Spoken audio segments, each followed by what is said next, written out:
Ajá. Entonces vamos a hablar de la próxima semana tenemos Raspazón. examen. Tenemos examen. Para que estudie pasa, el que no estudie. Estoy escuchando. Profe, te espero la clase.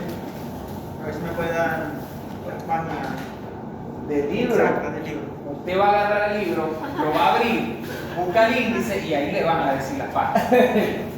Sí, ahí, se lo prometo. Que va a estar. Arriesgado del flojito y que. Nervioso. ¿Cómo se llama la protagonista del sistema nervioso? La neurona. ¿Ok? La neurona. Y aquí estamos viendo cómo las células mandan estas señales que se llaman. Sinapsis. No. ¿Cómo se llaman las señales que mandan las neuronas y las células musculares? Son corrientes eléctricas que mandan. Reacciones de acción. No. Potencial de acción. Ok. Manda potenciales de acción. ¿Ok? Y esta neurona se conecta con otra neurona a través de una Sinapsis. ¿Ok? Una sinapsis. Ay, casi se Vamos a pasa. hablar entonces del capítulo 45. Usted agarra el capítulo 45 en el libro y le prometo que le va a hablar sobre la organización del sistema nervioso, sus funciones básicas de la sinapsis y de los neurotransmisores. ¿Ok? En español, sí, tiene el libro en español, porque si lo tiene en sueco, lamentablemente no va a hablar sueco. ¿Ok? Y si no tengo el libro, por favor. Ay, ya. Ay, verga. El sistema nervioso sabemos, por histología, que está formado por las neuronas, que son las principales células, pero la neurona tiene un grupo de... Ajá, las células de glial, el pegamento. Glial viene de pegamento, ¿ok? Que son las que le van a dar soporte a las neuronas, ¿verdad? Para que se lo metan en la cabeza, hay neuronas y están los alabolas. Los alabolas. ¿Quién les alabola a la neurona? Una célula que le produce la mielina, que se llama Las células oligodendrocitos. oligodendrocito. Recordemos que en el cerebro, que es el sistema nervioso central, la mielina es producida por el oligo. En el sistema nervioso periférico sí está la célula de Schwann. ¿Ok? Bien. Pero además de eso, la neurona no tiene capacidad de almacenamiento de glucosa. Entonces ella necesita estar consumiendo su combustible, que es la glucosa. Entonces hay otras células que se encargan de facilitarle la nutrición, que se llaman los astrocitos. ¿Ok? Recordemos que aquí como tal, directamente no llega la sangre como en otros tejidos, porque hay una barrera que separa el sistema nervioso de la sangre, que se llama la barrera encefálica.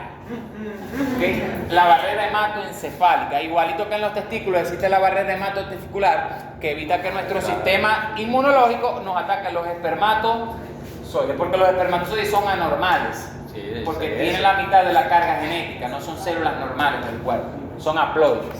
¿Okay? Ya las partes de las neuronas a estas alturas sabemos que tiene cuerpos, dendritas, axones, ¿ok? Ya eso se sobreentiende, ¿ok? Aquí vemos una neurona que a veces el retículo endoplasmático de esas neuronas se observa de color oscuro como un puntillado en el soma de la neurona que se llama los cuerpos de Nigg. ¿Ok? Muchas neuronas se le observa en ellas el nucleolo. ¿Qué es el nucleolo, García? ¿Qué es el nucleolo? A ver, ¿quién me dice? González, ¿qué es el nucleolo? Usted sabe qué es un nucleolo, dígame. Chirino. Ajá. ¿Qué es el nucleolo? El nucleolo es una bolita de color que se marca dentro del núcleo, más nada. Ese es el nucleolo. ¿Ok? Qué buena explicación. El sistema nervioso, recuérdense que la neurona tiene cuerpo y tiene axones. Los axones de la neurona están recubiertos por una sustancia grasa que se llama mielina, que es de color amarillo. Entonces, como el soma de las neuronas no tiene mielina, ella adquiere un color gris. Y eso se le llama la materia gris, que es el soma de la neurona. Es como tal el que procesa la información, es la computadora. En cambio, el axón y las dendritas están recubiertas por materia blanca, porque es la mielina que le da ese color más amarillento, más blanco. Y eso es lo que es la conexión, el cable, ¿ok? Que se va a conectar a otro sitio de una corriente a través de una sinapsis. Entonces, tenemos que en el sistema nervioso hay materia blanca y materia gris. Imagínense que yo tengo mucha materia blanca y tengo poca materia gris. ¿Sirvo para algo? No, sirvo con coño. Porque el que tiene la información es la materia gris. Imagínense que yo sea pura materia gris. ¿Sirvo para algo? Tampoco sirvo para nada porque no puedo emitir una respuesta. Porque puedo procesar la información, pero la información va a quedar ahí. ¿Okay? En la médula ósea, mientras que en el cerebro la materia blanca está por dentro y la materia gris está en la corteza cerebral, en la médula ósea la materia gris está por dentro y la materia blanca está por fuera. Médula ósea no, la médula espinal. ¿Ok? Está por dentro la materia gris y por fuera la materia blanca. En el cerebro es al revés. La corteza cerebral es la que tiene la materia gris. ¿Ok?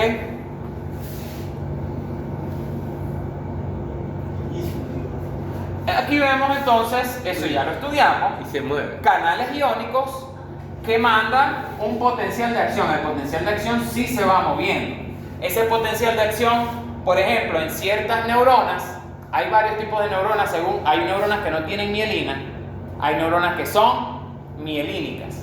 ¿Qué es una neurona mielínica? ¿Qué son neuronas amielínicas? Que no Que tiene. no tienen mielina. ¿Okay? Hay de las dos. No todas las neuronas tienen recubrimiento de mielina. Ahora, ¿en cuál va más rápida la señal eléctrica? ¿En las mielínicas o en las amielínicas? En las mielínicas, porque esa cobertura está hecha para eso, para que ese potencial viaje a muchos metros por segundo y que la respuesta sea inmediata. ¿Okay? Recordemos que en la corriente, en las neuronas, hay unas estructuras que se llaman nódulos y es una corriente que es saltatoria, que va mucho más rápido. ¿Okay? Esos potenciales de acción, ya vimos en la clase 1 que se originan por aperturas de canales, cerradura de canales que tiene la célula de iones, específicamente de sodio y de potasio, ¿ok? Por la bomba sodio-potasio TPasa y por variaciones en la electronegatividad o electropositividad de la cara interna de la membrana citoplasmática. Ahí vemos microglia, que son los guachimanes, las células de defensa del sistema nervioso. Vemos los astrocitos. Vemos, por ejemplo, los oligodendrocitos. Aquí le están produciendo mielina, nódulos de Ranvier a las neuronas. ¿Okay? Estas son los mismos, pero en el sistema nervioso periférico. ¿Okay? Esta es la organización del sistema nervioso, que la vieron ustedes con Hilton y anatomía. El sistema nervioso se divide en sistema nervioso central y sistema nervioso periférico. Vamos a hablar del central, que hay dos estructuras grandes en el sistema nervioso central. Una que es el encéfalo. ¿Qué es el encéfalo, profesor? Bueno, es lo que ustedes conocen como cerebro. Pero el cerebro es nada más una parte del encéfalo. El encéfalo está formado por tres estructuras: por el cerebro como tal, por el cerebro y por el tronco o tallo encefálico. ¿Okay? Hoy vamos a ver que, por ejemplo, cerebelo cumple unas funciones, la corteza cerebral otra y el tronco encefálico otra. ¿Okay? A mí me pueden destruir todo lo que es mi corteza cerebral y yo puedo quedar, o sea, dependiendo, si es algo controlado, si es un traumatismo craneoencefálico muy grave, me voy a morir. Pero si hacían una operación antes, en las personas que tenían ciertos problemas que se llamaba lobotomía. ¿Qué hacían con la lobotomía? Supóngase que ella era una mujer que era muy histérica, como las que pueden ser ahora las manzaneras de esas de Consejo Comunal que pelean con todo el mundo tal. Esas personas antes eran tratadas como que esa mujer tiene problemas hormonales, esa mujer no puede ser que pelee tanto. Se agarraba un punzón de hielo, un aparato parecía un punzón de hielo y se le metía por la nariz con un martillito, pues se le martillaba. Esa punta de ese rompehielo le afectaba la corteza y la dañaba, quedaba lesionada. ella perdía funciones en la corteza cerebral. Ella seguía respirando, podía caminar, podía hacer las funciones, comer, las funciones básicas. Pero ella le preguntaban cuánto es 2 más 2 y a lo mejor no te daba una respuesta. Quedaba la persona hecha como un zombie. ¿Okay? Eso se llamaba la lobotomía, se hacía mucho entre los años 30, 40, 50, 60, 70. Esa era la solución, porque agarraban personas que convulsionaban, niños especiales y tal, y les hacían eso y ellos quedaban como un niño mongol, básicamente. ¿Ok? Qué cruel. Sí, eso fue una técnica muy cruel. Y había gente y médicos humanos que la defendían y la promovían. Y así como había carritos de helado, había un coño que iba y hacía médico que pasaba por las casas y hacía esa operación que era la lobotomía. Agarraban un asesino serial, una persona así peligrosa, y en vez de matarlo automáticamente en la cárcel, antes de matarlo, para que no matara a nadie en la cárcel, le hacían una lobotomía. Y esa persona quedaba desconectada de la realidad, en un mundo de fantasía, porque quedaba, no vegetal, pero quedaba desenchufado. Exactamente, quedaba en 5G. ¿Ok? Entonces, otra estructura del sistema nervioso es la médula espinal. Estas dos forman lo que es el sistema nervioso Central. La médula espinal tiene varias partes, ¿ok? También, igual que el tronco encefálico. La médula espinal, recuerden que se abre a nivel de acá, que es el plexo braquial o plexo solar, y atrás se abre y forma un plexo lumbosacro. Que en los animales cuadrúpedos, al final la médula espinal se divide como en un cepillo, una punta de cepillo, que se llama la cauda equina. La cauda equina. ¿Ves que Hilton les está dando? Porque sí se la mencionó, pero usted no se la ve. ¿Ok? Ok. Este tronco encefálico se divide en varias partes. En ese encéfalo, en la protuberancia y en el bulbo raquídeo. Y ahorita los vamos a ver a lo que vamos a animar. El periférico, sistema nervioso periférico, se divide en dos. El sistema nervioso somático y el sistema nervioso autónomo. ¿Para qué sirve el somático? Miren, ¿qué hace el sistema nervioso periférico y somático? Mueve el soma. ¿Qué es el soma? El cuerpo. Es voluntario. ¿Okay? Por ejemplo, yo quiero hacer movimiento de extensión de la articulación del brazo, miren. La quiero cerrar esta articulación. Contraigo el bíceps y la articulación se cierra. Eso es voluntario. Mi cerebro es el que está dando esa orden, mi médula espinal. ¿Okay? Y sirve para movimiento. Eso es gracias al sistema nervioso somático. Hay unos nervios que son espinales que vienen de la médula espinal. ¿Ok? Bien. Está otro tipo de sistema nervioso, pero ese es involuntario, no depende de mi voluntad.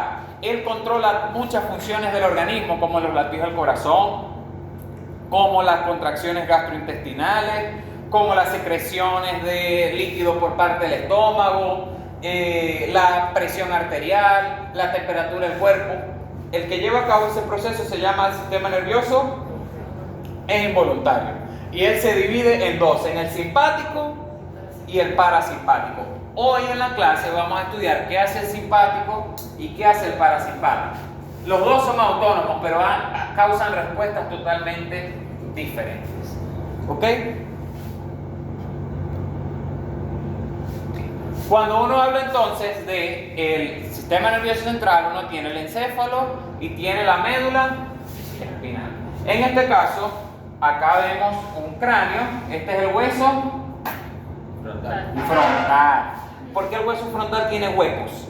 Porque recordemos que el hueso frontal es un hueso que es hueco, es un hueso plano y tiene unas estructuras que se llenan de aire que se llaman senos, en este caso los senos del hueso frontal. Esta estructura que ven, el diablo, estas estructuras que ven acá reciben el nombre de cerebro. Y este tronquito que forma acá, que al final este tronco empieza a formar la médula espinal, recibe el nombre de tallo. Y aquí que está el cerebro. ¿Okay? El cerebro. La médula espinal al final, ese tallo encefálico termina en una médula espinal que se llama la médula espinal oblongada, que le da continuidad a la médula espinal que ya sale del cráneo y se mete dentro de lo que son las el espacio vertebral que tienen las vértebras cervicales, torácicas de la columna vertebral. ¿Ok? Esto que está acá es la médula espinal y a lo largo de la médula espinal salen abundantes nervios. ¿Ok? Eso es natural en la médula espinal. ¿Ok? El periférico está formado entonces, no tiene ahí nada que ver el cerebro, sino que está esta estructura, esto es la médula espinal. Y de la médula espinal sale, aquí en esta materia gris, están los cuerpos de neuronas y salen axones, ¿verdad? Salen dos asas de la médula espinal, una por arriba y una por debajo. Hay asas de la médula espinal que son sensitivas y hay asas de la médula espinal que son motoras. ¿Qué hace una asa sensitiva? Por ejemplo, una asa sensitiva es acá. Yo la pellizco a ella y le dolió. ¿Por qué? Porque en el momento que yo la pellizqué, ella tiene unos receptores que detectan presión. Eso también tiene unos receptores de dolor. Eso manda la señal. Y la señal entra aquí a la médula espinal por esta asa, que es sensitiva. No va a entrar por la asa motora, porque esta no es lo único que hace es responder a un estímulo, dar información. Ahora, ¿te pasan sola? ¿será que está programado así o es el diablo, en verdad? El enemigo, diría abuela. Ok, miren, entonces, por aquí abajo está al contrario. Ya de una vez que yo la pellizqué a ella, que hubo ese estímulo, ella va a mandar una respuesta, pero la respuesta que manda no es sensitiva, sino es una respuesta motora. ¿Y qué hace ella? Ella reacciona hacia el dolor. Si yo pongo la mano en un sartén caliente, lo normal es que de repente me percate que está caliente porque lo sentí gracias al asa sensitiva. Pero quité el brazo contrayendo la musculatura gracias al asa motora. Aparte de eso, aquí no hay una sola neurona, aquí está un cuerpo. Y fíjense que el axón de esta neurona viaja hasta esta bolita que está acá. ¿Ok? Esta bolita que está acá son características del sistema nervioso simpático, que son un conjunto de bolitas de esas que se llaman ganglios paravertebrales, ganglios nerviosos.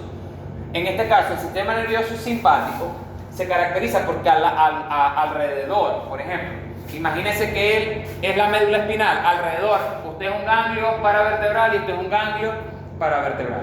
La médula espinal en el sistema nervioso simpático tiene esas bolitas alrededor de cada vértebra que se llaman los ganglios paravertebrales. Son ganglios nerviosos. ¿Qué hay en este ganglio nervioso? Bueno, El enemigo. aquí está el axón. Aquí está un cuerpo y un axón. Aquí llega el axón. Y aquí hay otro cuerpo de una. Y aquí sale otro axón. Hasta llegar al órgano específico. Otra vez, ya va. Es decir, ¿cuántas neuronas hay aquí? Hay una neurona y aquí hay otra neurona. Así funciona nuestro sistema nervioso simpático. En cambio, el parasimpático, de aquí sale un axón. De aquí sale un axón, ¿ok? Y de este axón, ya llegando al órgano, hay un ganglio de tipo que es como, no es paravertebral ese ganglio, sino que está en el mismo órgano.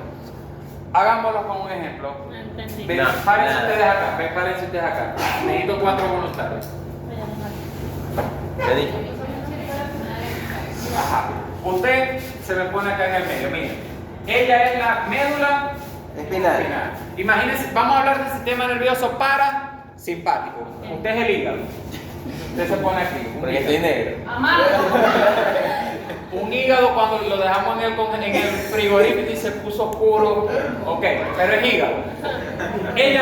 La médula espinal y el hígado no están conectados directamente, sino que existe una conexión que hay un ganglio en el medio que se llama ganglio, que es un ganglio nervioso. En el sistema nervioso parasimpático, el ganglio nervioso que vendría a ser ella está pegadita a Ronaldo, está casi llegando al órgano. Entonces está el hígado y su ganglio nervioso pegado. Ella es un ganglio. Aquí en la parte central de ella es su soma, el cuerpo de la neurona, pero ella tiene su axón. El axón de ella conecta directamente con la médula. Hay dos tipos de axones, uno sensitivo y uno nervioso. ¿Ok? No, motor. Perdón, motor.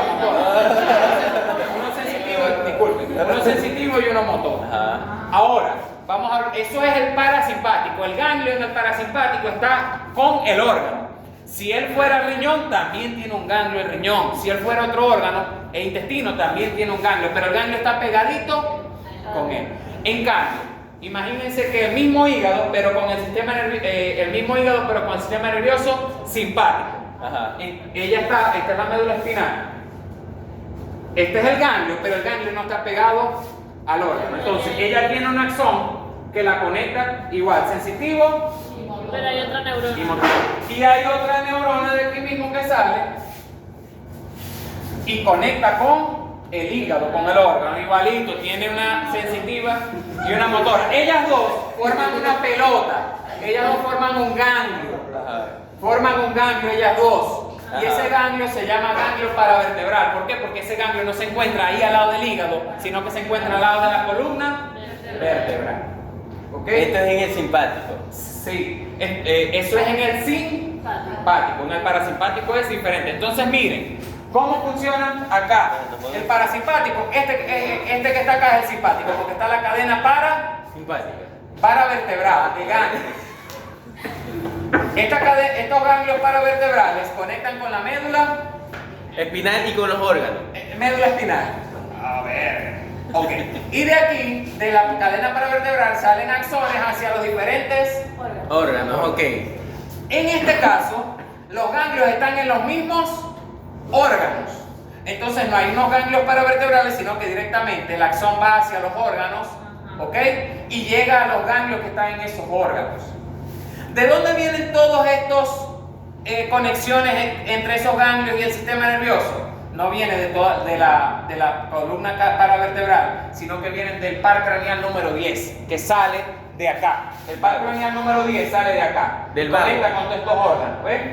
Que es el nervio Vago. El nervio vago, par craneal número 10, es el que le da la inervación al sistema nervioso porque él conecta directamente con los ganglios del parasimpático que están en cada órgano. Ahora, fíjense una cosa.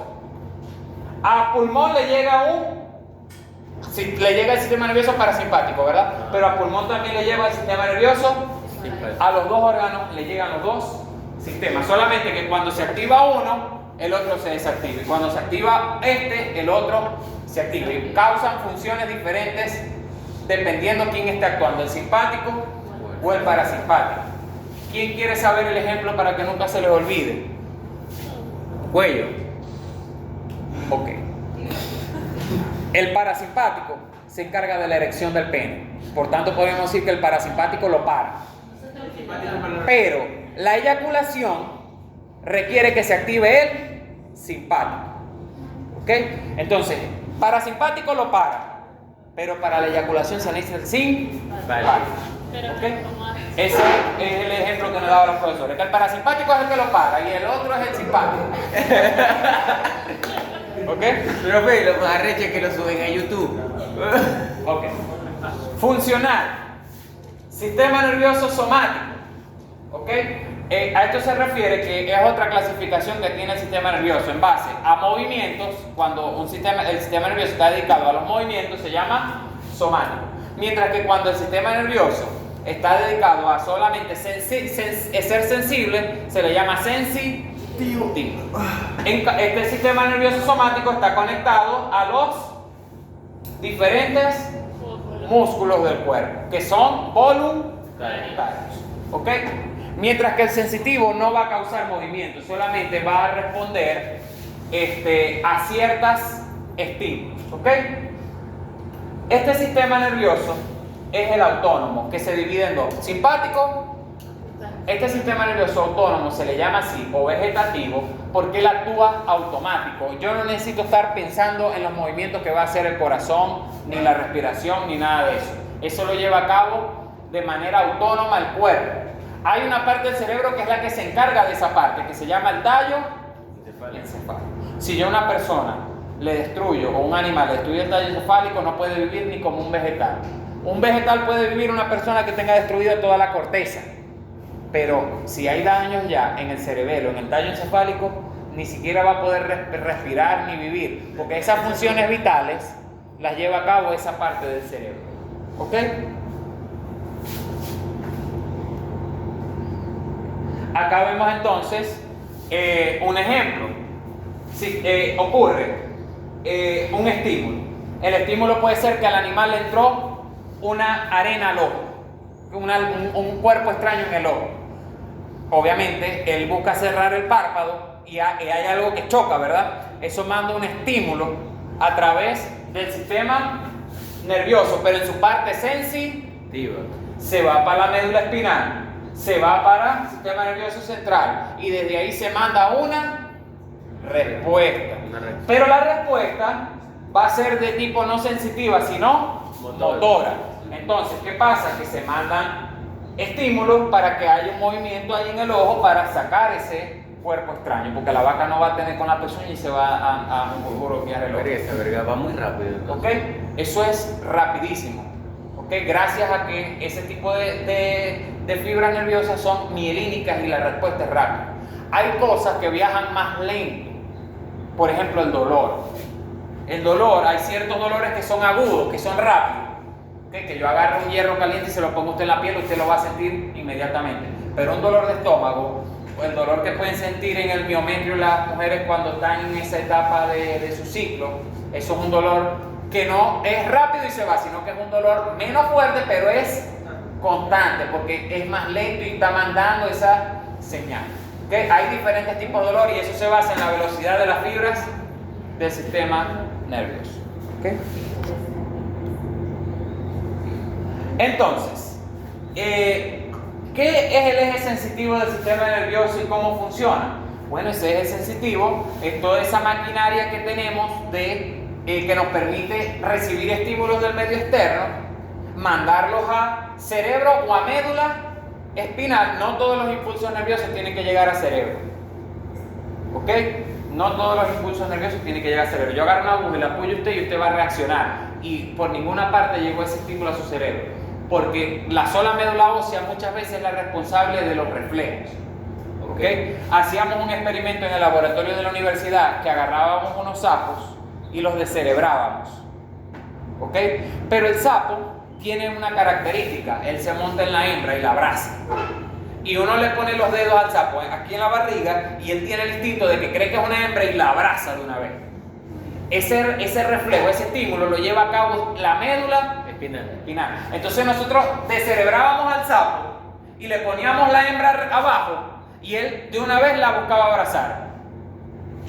Tuviera cerebro o no tuviera cerebro. ¿Por qué? Porque la respuesta es ese instinto de abrazar la hembra. Eso no lo hacía el cerebro, sino que lo hacía la médula espinal. Por ejemplo, yo quiero evaluar los reflejos espinales. Siento a alguien acá y le golpeo la rótula con el martillito. Hago un reflejo que se llama reflejo rotuliano, que lo normal es que si la persona tiene el pie en el aire, sentada pero en el aire la parte esta, y yo le golpeo el ligamento rotuliano, lo normal es que haya una respuesta. No hay una respuesta, esa persona tiene problemas a nivel de médula espinal y sensibilidad. ¿Okay? Puede estar siendo afectada por un fármaco, por una intoxicación, puede simplemente que hay que mandarla para matadero. En el caso de un animal, en el caso de una persona la ponemos en una silla de ruedas y solucionamos.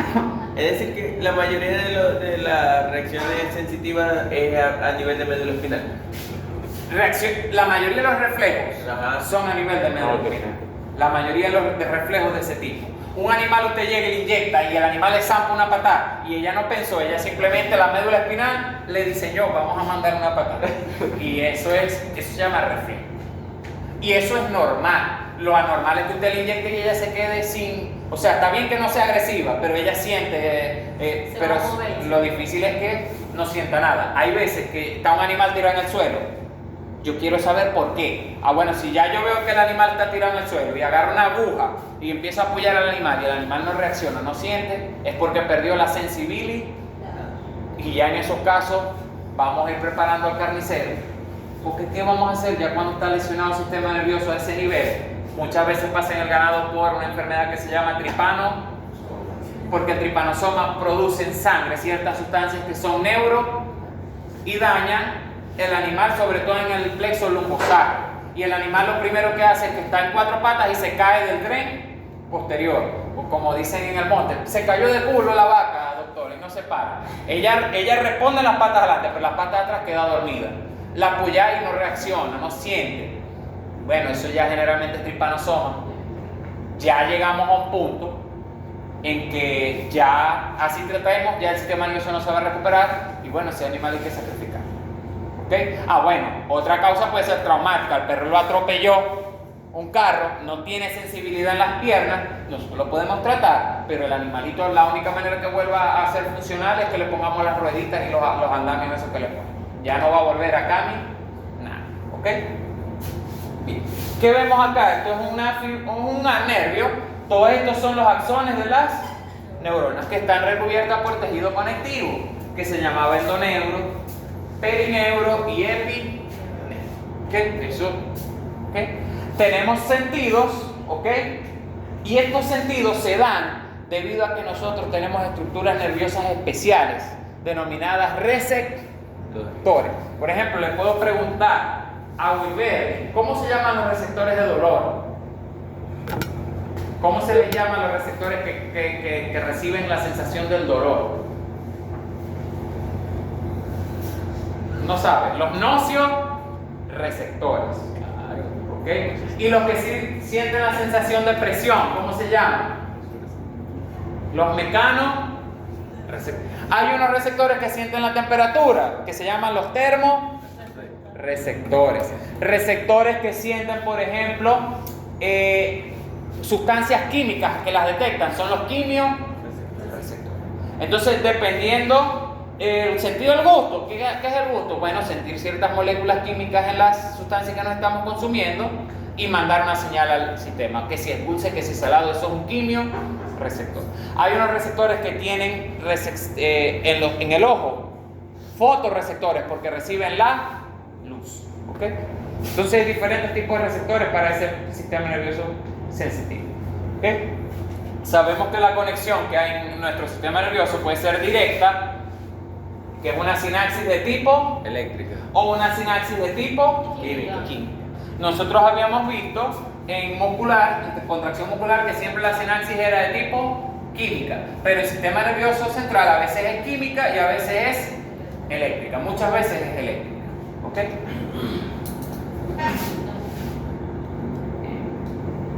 Entonces, esa parte motora, ¿cómo funciona? Bueno, porque simplemente el sistema nervioso, a nivel de médula espinal, a nivel de cerebro, dependiendo del estímulo, manda una señal que activa la musculatura.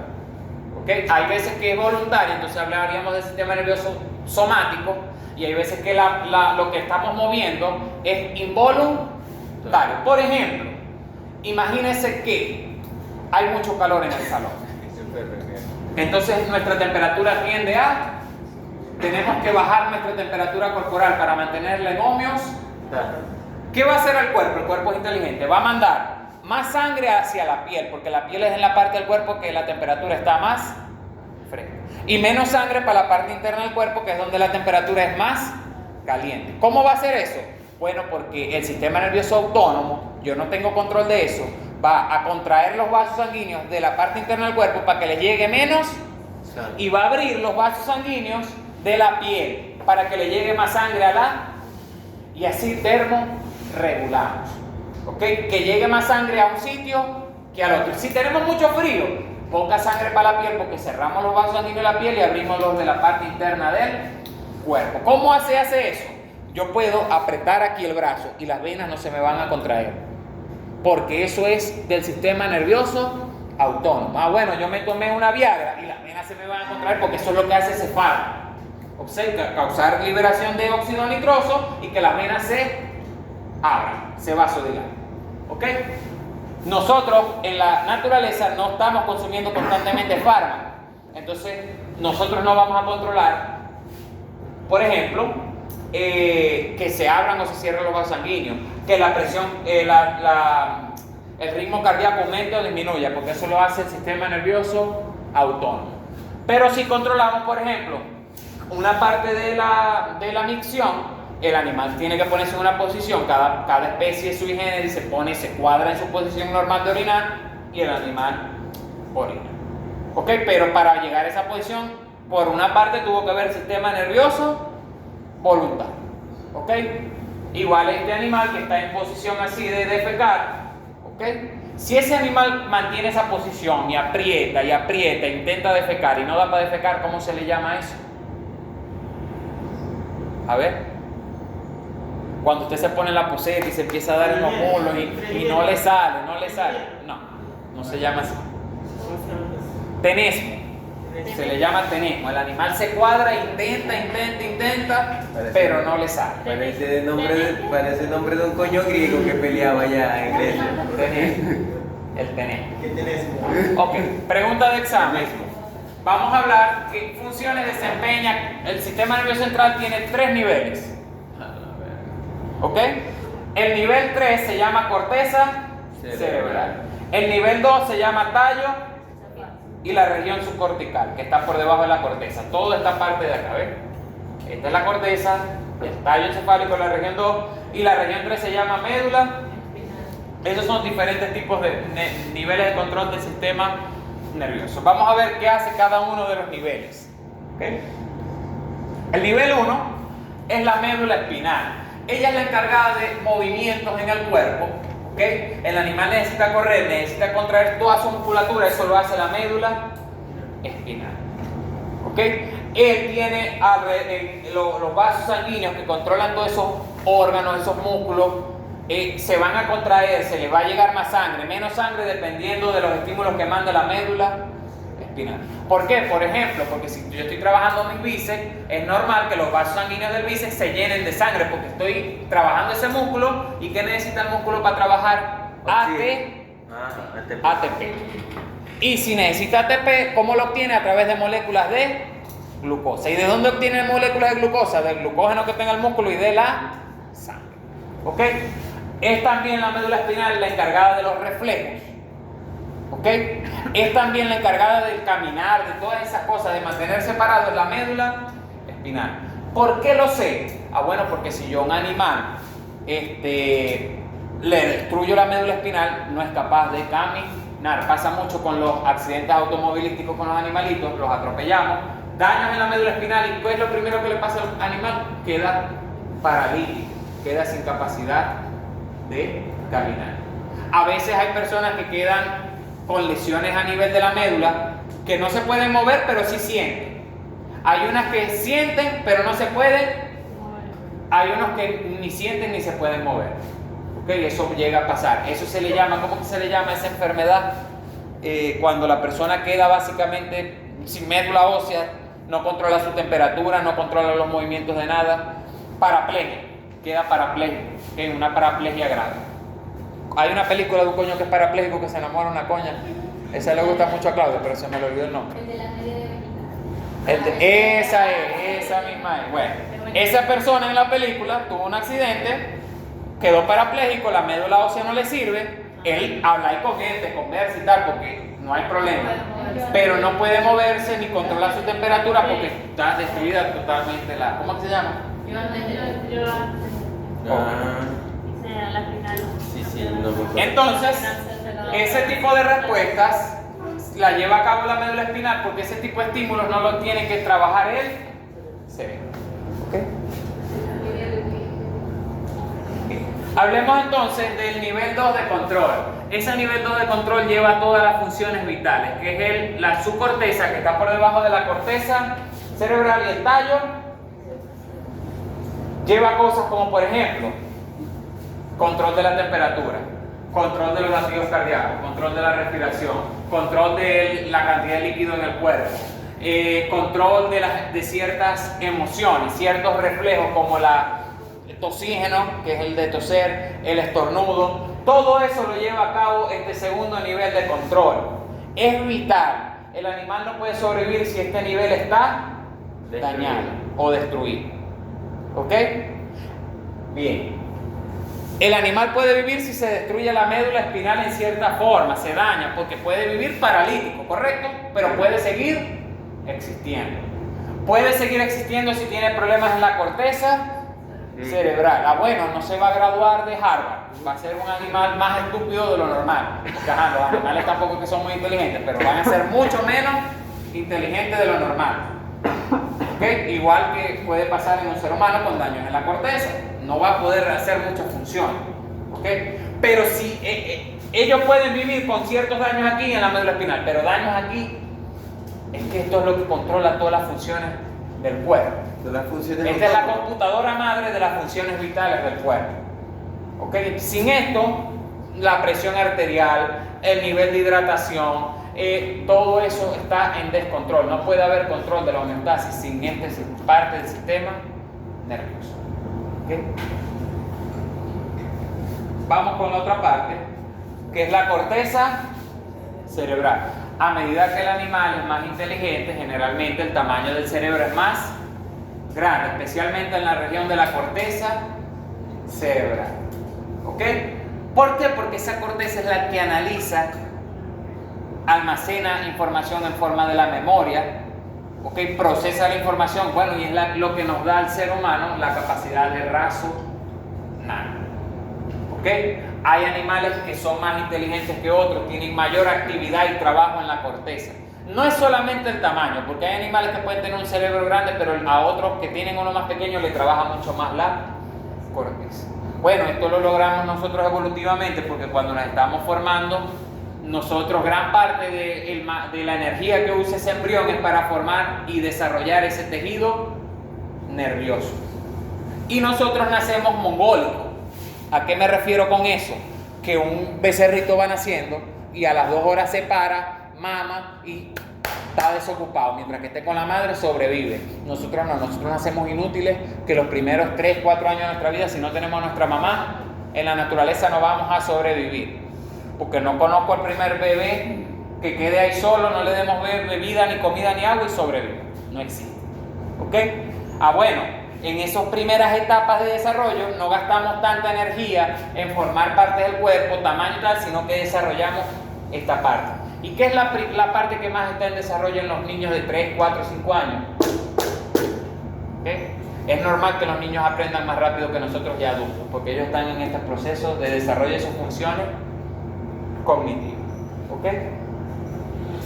No quiere decir que una persona más inteligente que otra porque el cerebro sea más grande. No tiene nada que ver. Generalmente las personas más inteligentes tienen cerebro más grande, pero no es algo que tiene que ser sine qua non, porque el cerebro de Einstein era un cerebro de un tamaño normal. ¿Ok? Entonces, si nos lo ponemos a ver, esa corteza va a actuar como el disco duro. Ahí almacenamos toda la información. Todo lo que sabemos de veterinaria, la tenemos nosotros en una carpetica metida en nuestro cerebro. Cosas de veterinaria. Ah, bueno, hay gente que tiene unos discos duros de 20 terabytes. Hay gente que tiene el clasiquito. Eso depende, eso es suerte. Así como hay bajitos y hay grandes, hay gordos, hay flacos, eso es genético, eso es suerte. Hay gente que es más inteligente que otra por nacimiento. Ahora, si todos nos esforzamos, todos podemos llegar a cierto punto de, ¿ok? No quiere decir nada, solamente que unos vamos a tener más facilidad, ¿ok? Igual que para correr, hay unos más lentos, hay unos más rápidos, ¿ok? Bien. Entonces, esa capacidad de razonamiento, de pensamiento, viene gracias a la corteza cerebral, ¿ok? Hay animales muy inteligentes como el delfín. El delfín carga uno de una máquina, ese animal de... Pero hay animales, una tortuga, una morroquita, una iguana. Apurado una vaina de esta. Básicamente no tiene corteza. Eso funciona por el cerebro que es el segundo nivel. Como los reptiles hacen esas funciones tan básicas, a este cerebro, que es el cerebro más primitivo, se le llama cerebro reptiliano. ¿Okay? Hace las funciones reptilianas del cuerpo, que es la respiración. ¿Okay? Bien. Los reptiles casi no tienen capacidad de aprendizaje, de emociones. Esa vaina son seres simplemente literalmente fríos, reptilianos. La mujer a veces es fría, es coño madre, pero es coño madre porque le nace el corazón, porque ella sí tiene su corteza y le funciona bien. Entonces, miren la cosa. El cerebro funciona como una computadora, podríamos decirlo. Porque una computadora, ¿qué hace? A la computadora usted le mete un estímulo y ella manda una respuesta. Y el cerebro hace lo mismo. Nada más que nosotros somos arrogantes y decimos que el cerebro trabaja como una computadora. Pero en realidad el cerebro existe hace millones y millones de años. Es la computadora que trabaja bajo ese sistema como es el cerebro. Porque le metes una información y te da una respuesta. El cerebro tiene millones de años trabajando así. Esto tendrá apurado 50 años. ¿Ok? Ya de esto sabemos que es el proceso de sinapsis. ¿Ok? Bien, aquí vemos una sinapsis. Este es el tipo neuromuscular, que necesariamente es una sinapsis de tipo química. Mientras que hay sinapsis que son de tipo eléctrica. ¿Ok?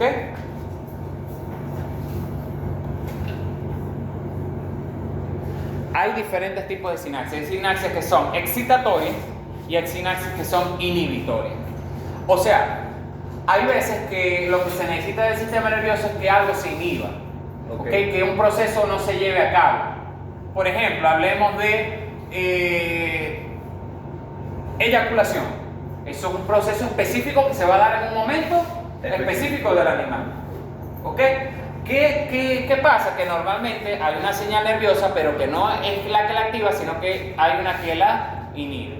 Hay neurotransmisores que son activatorios, como la adrenalina, como la noradrenalina. Pero hay otros que lo que hacen es inhibir los potenciales de acción y que la respuesta no se dé, como lo es el ácido gamma aminobutírico, el GABA.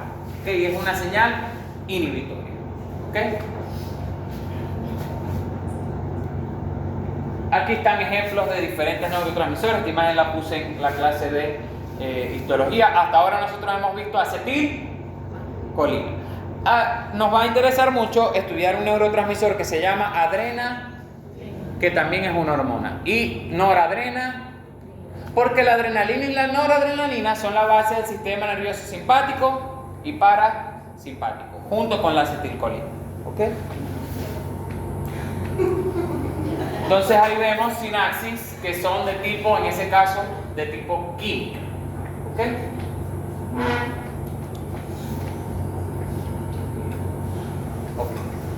¿Cómo se logra la respuesta en la unión postsináptica? Ya yo lo expliqué en la clase anterior. ¿Cómo era la respuesta de la célula nerviosa en la célula postsináptica? En el caso de una neurona que use neurotransmisores, una sinapsis de tipo química. Bueno, porque una vez que el neurotransmisor se une a la célula, ocurre un mecanismo de acción. Este se lo conocen los que están viendo endocrinología, ¿okay? Que va para el examen. Mañana esta pregunta va. Fíjense que es un sistema que trabaja con el AMP cíclico y una enzima que se llama denilato ciclasa. ¿Okay? Ahorita no vamos a caerle a profundidad a esa parte. ¿Okay? Pero quiero que sepan que a veces las señales nerviosas no ocurren de manera directa, simplemente que se abra un canal de sodio y que haya una corriente eléctrica, sino que se requiere una respuesta de la célula a nivel citoplasmático, a nivel de núcleo. Y para lograr eso, existen ciertos mecanismos celulares que generan otras sustancias, o sea, se une el neurotransmisor a su receptor, el receptor manda una señal que forma otra sustancia que se llama segundo mensajero, y cuando el segundo mensajero se activa dentro del citoplasma de la célula, produce una respuesta. ¿Okay? Eso lo vamos a ver con más detenimiento en la materia de fisiología. O sea, no es algo directo, pues, o sea, sino... No. Recibe un nombre complicadito, un poquito largo, eso lo voy a explicar en fisiología. Eso se llama sistema de translocación de señal acoplado a proteína G, dependiente de una enzima de denilato ciclasa y al AMP cíclico como segundo mensajero. Ella ya se lo saben porque mañana si no se lo saben, la adentro. Es el nombre más largo que... Ajá. Sinapsis. Entonces, tenemos unas moléculas que se llaman Los neurotransmisores tienen diferentes naturalezas químicas. Hay unos que son aminas. ¿Por qué? Porque derivan de ciertos aminoácidos. Por ejemplo, hay un grupo de aminoácidos que se llama los aminoácidos Mático. Hay un aminoácido aromático que se llama tirosina. Ajá. ¿Es esencial o no es esencial la tirosina? ¿No se acuerda? ¿Quién se acuerda? ¿Cómo es la tirosina? Ajá. Nómbreme una hormona que derive de la tirosina. Mañana es el examen. ¿Está preparada? Ah, bueno, listo. Yo confío en ustedes. No me decepcionen. Ajá. La tirosina, muchachos, es un aminoácido no esencial, pero de ese aminoácido salen muchas hormonas. De la tirosina, la tirosina tiene un anillo aromático, ¿ok? Y de la tirosina yo obtengo un compuesto que se llama dopa, se llama así, dopa. Y de la dopa, yo obtengo ciertos compuestos como es la dopamina, la epinefrina, que es la adrenalina, la norepinefrina, que también se le llama noradrenalina, la serotonina y la histamina.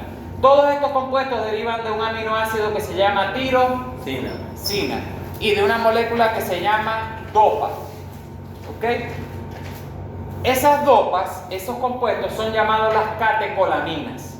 ¿Por qué se le llama las catecolaminas? Porque todos esos compuestos tienen un anillo en su fórmula que se llama grupo catecol. Ahorita se las enseño. Hay otros compuestos que derivan de un ácido graso de 2 carbonos que se llama acetato, ¿verdad? O acetil. Y que se unen a una molécula que se llama colina. ¿Qué pasa si yo meto un acetil? Ah, Rosa, venga acá. Yo mezclo un acetil con la colina y ¿qué se me forma? Acetilcolina. Qué difícil. Está depravado con esas preguntas. Bueno, otros neurotransmisores son, por ejemplo, derivados de los aminoácidos. Hay un aminoácido que se llama glicina, ¿verdad? Sí. Y hay uno que se llama glutamato. Sí. Hay uno que se llama aspartato. Sí. Ellos directamente funcionan como neurotransmisores y son no esenciales, fíjense. Los tres son no esenciales. ¿Por qué? Hay otro que se llama GABA, que es parecido a un aminoácido que se llama el ácido gamma-aminobutírico. ¿Ok? Hay otro tipo de neurotransmisores especiales. Este es especial para los vasos sanguíneos, que se llama ON, óxido nítrico.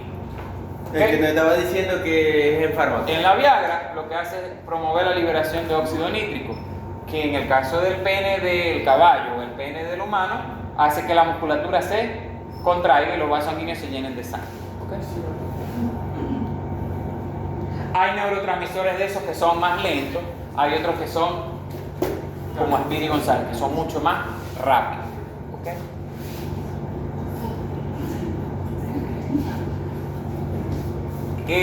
Esto lo vamos a ver bastante, que es una parte muy importante del cerebro reptiliano. Es decir, esto no se necesita que el animal esté pensando para hacerlo. Por eso pongo la imagen de la morrojita, porque esto es reptiliano.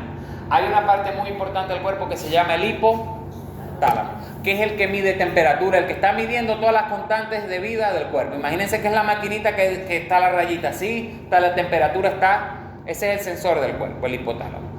El hipotálamo tiene una función que, además de función nerviosa, secreta hormonas para llevar a cabo muchos procesos en el cuerpo, como la reproducción, como el crecimiento, como el control del metabolismo a través de unas hormonas que se llaman tiroideas. ¿Okay? Entonces el hipotálamo produce ciertas hormonas. A ver, Faría, nómbrame 5 hormonas que se producen en el hipotálamo. 5 hormonas del hipotálamo, nómbramelas. 2. Ajá. Por ejemplo, el hipotálamo produce una hormona que se llama la oxitocina, produce una hormona que se llama la arginina vasopresina, que es la hormona antidiurética, produce una que se llama hormona liberadora de gonadotropinas, hormona liberadora de la tirotropina, produce muchas hormonas. Y esas hormonas estimulan a otras células, a otros órganos en el cuerpo. ¿Ok? Nos va a preguntar eso. No, porque eso es endocrinología. Pero es una función que tiene el sistema nervioso. Pero para mañana. Ajá. Capítulo 46. Vamos a hablar de la parte sensorial del sistema Nervioso. Específicamente de los receptores. ¿Ok? Miren. El sistema nervioso tiene varios tipos de receptores. Hay receptores en el caso del sentido de la visión, que se llaman los fotorreceptores, del tacto, que son mecanoreceptores, del olfato y del gusto, que son quimio, y de la audición, que es otro tipo de mecanorreceptores. ¿Ok? Nosotros en fisiología, al final de la materia, vamos a ver contenido que va a ser fisiología netamente de los órganos de los sentidos. Vamos a ver una clase de auditivo, una clase de vista, una clase de olfato, de gusto. No sé si de gusto, pero de tres sentidos vemos, de vista, de oído. ¿Cuál es el otro? Tacto. No sé. Uno de los tres sentidos vemos. Se me olvidó cuál es el otro. ¿Ok? Esos receptores básicamente son unas estructuras del sistema nervioso que van a tener la capacidad de recibir cierta información y transformarla en una señal eléctrica, que es un potencial de acción. ¿Ok? En el caso, ¿cuál es de los órganos del cuerpo que tiene mayor cantidad de receptores? ¿Cuál es el órgano más grande del cuerpo? A ver, María González. La piel. ¿Ok? Y la piel tiene receptores de todo tipo. Tiene unos receptores que son de presión, tiene receptores de temperatura, tiene receptores de dolor, tiene receptores la piel de varios nombres. Esos receptores reciben nombres como corpúsculos de Meissner, células de Ruffini, tienen nombres raros. ¿Okay? No me importa especificar, que sepan que estas son las terminaciones de Ruffini. Estos son los receptores de Golgi de los tendones. No. Lo que me interesa es que sepan que los receptores se clasifican en ciertos grupos, según si son de presión, si son de temperatura, si son de dolor. ¿Ok? ¿Cuál es el nombre que reciben los de dolor? Nociceptores. Los de presión, mecanorreceptores. Los de sustancias químicas, quimio. Y que vayan sabiendo los tipos de receptores que hay. ¿Ok? Aquí tienen ejemplos de diferentes tipos de mecanorreceptores solamente. Fíjense que hay receptores de Merkel, receptores de Ruffini, receptores de Meissner, receptores de Krauss. No me los voy a poner a explicar a todos, porque cada órgano que veíamos en histología tenía receptores nerviosos. Nada más en la piel hay como 22 tipos de receptores. Pero sí quiero que sepan que hay unos que son mecanorreceptores. ¿Qué hacen los mecanorreceptores? Sentir estímulos de presión. De si el tejido lo apretamos, está más suave, está más duro. Lo que permiten el sentido del tacto son mecanorreceptores. Aquí tienen ejemplos de mecanorreceptores, pero para el examen yo no le voy a preguntar ¿cómo se llaman los mecanorreceptores de la piel? ¿Qué tal? Bueno, tiene varios, profesor. Está el de Merkel, está el de Ruffini. No voy a preguntar eso tan específico. Está el de Meissner. No lo voy a raspar tan bien. Entonces, por ejemplo, aquí mecanorreceptores en la piel están los discos de Merkel. Están unas que se llaman corpúsculos de Pacini. Bueno, a mí no me importa. A mí lo que me quiero que sepan es que en la piel hay mecano y los mecanorreceptores sienten la presión. ¿Okay? Hay otro tipo de mecanorreceptores más específicos que lo que sienten es la presión arterial. Que esos se encuentran en el arco carotidio, se encuentran en el hipotálamo. Son los que cuando hay poca presión en la sangre, posiblemente disminuyó el volumen de la sangre. Posiblemente, si eso pasó, el individuo está o desangrándose o está deshidratado. Y cuando está deshidratado, se activa el mecanismo de sed y se activa la liberación de una hormona por parte de la parte nervosa de la hipófisis, que se llama como la hormona arginina vasopresina o hormona antidiurética. ¿Ok? Yo me acordaba. Esos vasoreceptores lo que son es unos receptores de presión que están en los cuerpos de la aorta, cuando van haciendo la aorta, en los cuerpos carotidios a nivel de la carótida y se encuentran también a nivel de hipotálamo. ¿Ok? Y eso es la maquinita esta, nada más que la tenemos nosotros incorporada. Así tiene que hacer los exámenes, Okay. con completación hipo y nosotros tal. Y me coloca hipopótamo. Ok, hablemos de los mecanorreceptores. Los mecanorreceptores lo que sienten es estímulos de tipo mecánico. ¿Ok? Por ejemplo, tenemos un sentido que es el de la audición. Lo que pasa es que las ondas de sonido, el sonido que yo estoy emitiendo ahorita son vibraciones. Esas vibraciones viajan por el aire y llegan a una parte del cerebro que se llama el Para ver tan Ajá. Está pensando en Entonces, el tímpano conecta con 3 huesecitos. El tímpano vibra y el tímpano está conectado con 3 huesecitos: el martillo, el yunque y el estribo. Esos huesecitos vibran y esa señal, que es una vibración, luego se va a una parte del oído que es esta que está acá, que se llama la cóclea, que es la que transforma esas vibraciones, esos estímulos, en una señal que se llama potencial de acción y le manda esa información al cerebro. Aparte de eso, esos mecanorreceptores los tenemos en la piel también para sentir el tacto, suave, está duro, está blando, está áspero, está liso. Eso lo sentimos con los mecanorreceptores. Otro sentido que tiene uno es este: el equilibrio es gracias a los mecanorreceptores en el oído. Hay otro sentido que tiene el cuerpo, que te indica la posición de tu cuerpo a pesar de que tú no estés viendo. ¿Me entiende lo que le quiero decir? ¿A qué me refiero? Por ejemplo, párese, cierra los ojos. Cierra los ojos, cierra los ojos. Cierra los ojos. ¿Qué dedo tiene? Cierra el puño. ¿Qué mano tiene arriba? Sin verla. Mira, yo tengo ahorita arriba la mano izquierda. ¿Por qué? Porque usted tiene que saber, el animal sabe la posición en la que está. Independientemente, si el animal es ciego, el animal igualito sabe que está parado, sabe que está acostado, porque esos son un mecanismo que tiene uno que se llama la propiocepción. ¿Ok? Yo puedo poner al animal patas para arriba y dejarlo ciego, y el animal sabe que está patas arriba sin la necesidad. Eso lo tienen muy desarrollado los gatos. Automáticamente ellos tienen algo que, si ellos no están en la posición que deberían estar, ellos vuelven a su posición inicial. Por eso es que los ponemos al revés. Y ellos de una vez, ¿qué buscan hacer? Porque eso es cuando su sentido de la propiocepción está normal. ¿Ok? Imagínense que yo esté aturdido. Yo vuelvo en sí, en mí mismo, y yo sé que yo estoy acostado. Cuando ya uno viene de estar inconsciente, tal, uno está acostado, uno sabe la posición en la que uno está, cómo tiene los brazos, si los brazos los tiene abiertos, si los tiene cerrados. Eso se llama la propiocepción, que es el reconocimiento de la posición corporal, las partes del cuerpo, donde están ubicadas, independientemente que no lo estemos viendo. ¿Ok? Bien. Los tendones tienen unos receptores que se llaman receptores tendinosos de Golgi. ¿Qué hacen esos receptores tendinosos de Golgi? Sienten la presión a nivel de los tendones. Esa es la razón por la cual yo tengo 300 kilos aquí, los voy a buscar levantar. Y yo no doy para levantar 300 kilos.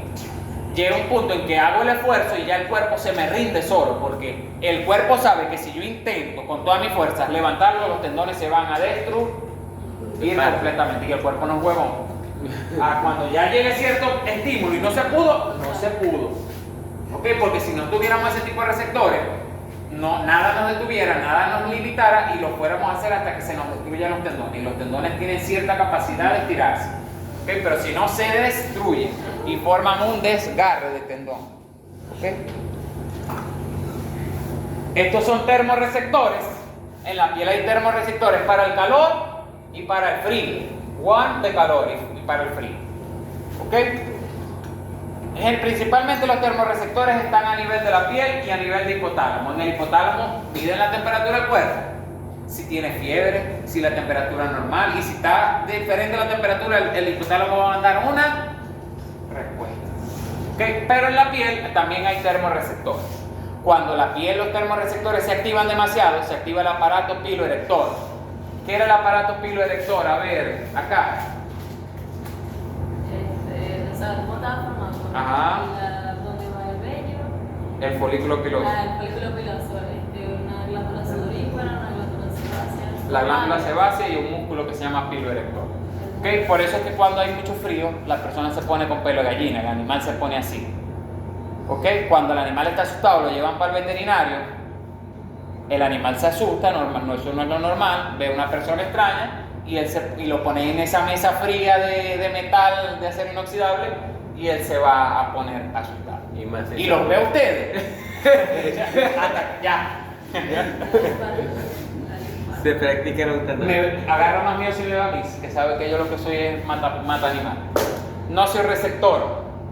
lo que hacen los nociorreceptores es mandar señales en base a la sensación de dolor. Esa es la función de los nociorreceptores. Todos los órganos, casi todos los órganos tienen nociorreceptores. ¿Ok? Hay órganos que son más sensibles, que pueden doler bastante porque tienen bastantes, hay órganos que tienen menos. La piel tiene muchos nociorreceptores. ¿Ok?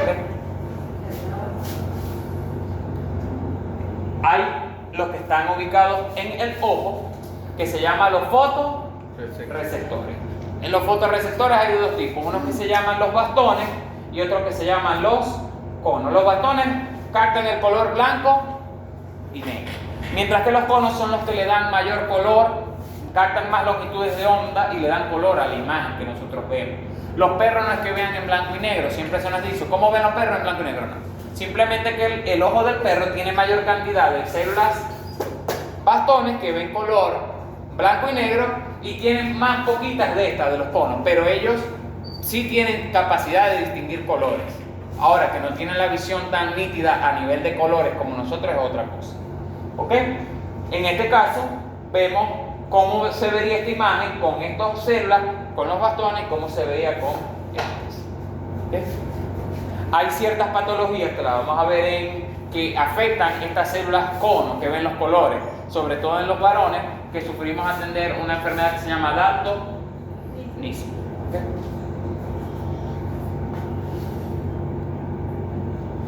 Quimiorreceptores captan sustancias químicas, ¿ok? Y mandan potenciales de acción, como los que están a nivel del sistema del sentido del gusto, los que captan los niveles de CO2 de oxígeno en la sangre. Esos son de tipo quimiorreceptores. Por ejemplo, hay quimiorreceptores para taste, que es el sentido del gusto, olfato, ¿ok? Niveles de oxígeno arterial, osmolaridad, niveles de CO2 sanguíneos, niveles de glucosa. Para todo eso hay quimiorreceptores. Cuando los niveles de glucosa en sangre están bajos, eso lo capta un quimio y le manda la señal al cuerpo para que se libere una hormona que se llama, para aumentar la glucosa, glucagón. ¿Ok? Funciones de los quimiorreceptores: ellos captan ciertas moléculas. Esto es un aminoácido, esto es una molécula ¿de qué es esta molécula? Glucosa. Con la T. ¿Y qué? ¿Fructosa? No, es una glucosa. Ah. Es glucosa. Ok. Aquí los vemos, en estas glándulas. ¿Se acuerdan de ellas? ¿Cuál? Ajá, Brittany, que nos vimos hace 2 años, ¿verdad? ¿Qué es esta estructura que vemos acá en la imagen? Ajá, una glándula, no una glándula, es una papila gustativa caliciforme. Y ella tiene botones gustativos acá, que son látex. Esos botones gustativos no son más que estructuras que tienen Receptores. que captan los químicos y mandan señales. Está salado, está ácido, está amargo, etc. ¿Ok? ¿Qué es este de aquí, profe? Ajá, esto que está acá, esa imagen, me parece que es un epitelio cilíndrico pseudo estratificado.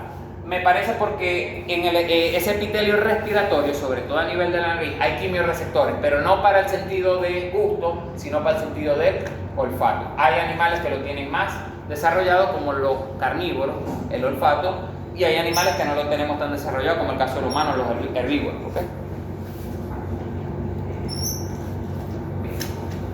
Bueno, los propios receptores, yo le había dicho que se encarga de la propiocepción de esta cosa. El gato vos lo tiráis al aire, boca abajo, y él busca, patas para arriba, y él busca acomodarse.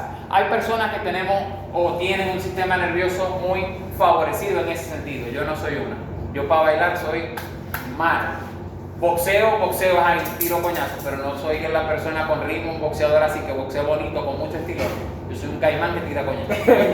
¿Okay? Pero hay personas, los deportistas tal, tienen esos talentos, tienen esas habilidades, esa capacidad de moverse, esa fluidez en los movimientos, esa coordinación. Eso es gracias a los propios sectores, que es una combinación de varios sentidos, como es la vista, el equilibrio, ¿ok? Y los movimientos como tal corporales coordinados. ¿Ok?